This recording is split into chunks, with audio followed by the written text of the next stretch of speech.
Saya Rizky Afifah dengan NIM 2120203862201055, Prodi Akuntansi Lembaga Keuangan Syariah. Baik, saya akan menjawab soal UTS mata kuliah Ekonomi Islam.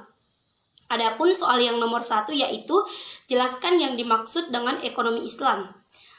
Ekonomi Islam adalah sebuah ilmu pengetahuan yang mana di dalamnya mencakup masalah perekonomian. Sama halnya dengan ekonomi lainnya, hanya saja dalam ekonomi Islam, nilai-nilai Islam menjadi landasan dan dasar dalam setiap aktivitasnya. Selanjutnya nomor 2. Sebutkan dan jelaskan sumber landasan nilai dalam ekonomi Islam. Yang pertama yaitu kepemilikan Allah Subhanahu wa Ta'ala secara absolut. Dalam Islam, kepemilikan yang mutlak hanyalah pada Allah Subhanahu wa Ta'ala. Manusia di sini hanya berperan sebagai khalifah yang diberi amanat atau kepercayaan untuk mengelolanya. Yang kedua, yaitu berusaha dalam berkeadilan. Manusia didorong untuk berusaha dan memanfaatkan sumber daya yang ada dengan sebaik-baiknya. Yang ketiga, yaitu kerjasama dalam kebaikan.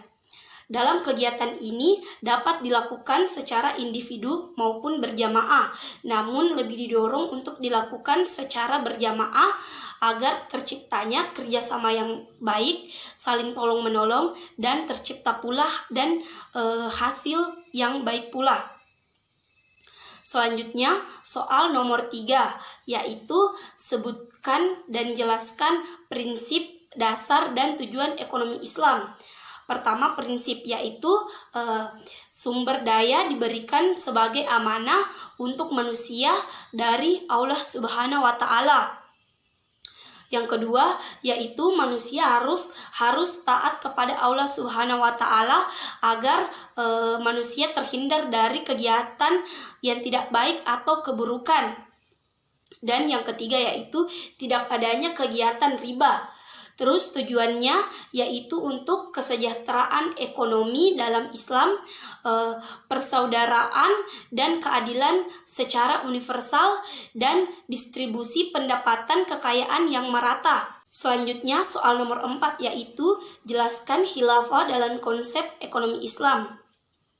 Khilafah adalah sebuah gerakan keagamaan yang mana di dalamnya tentang suatu kenegaraan, yang mana kepemilikannya disebut sebagai khalifah.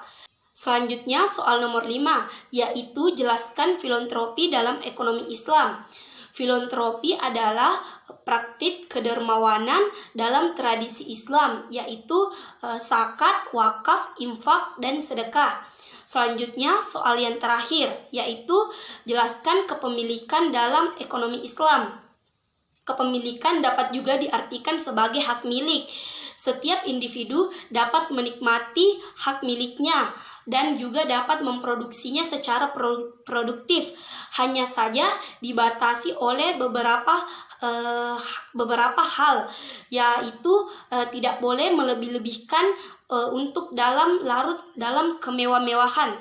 Baik, itulah tadi jawaban dari saya Rizky Afifah. Lebih dan kurangnya mohon dimaafkan. Wassalamualaikum warahmatullahi wabarakatuh.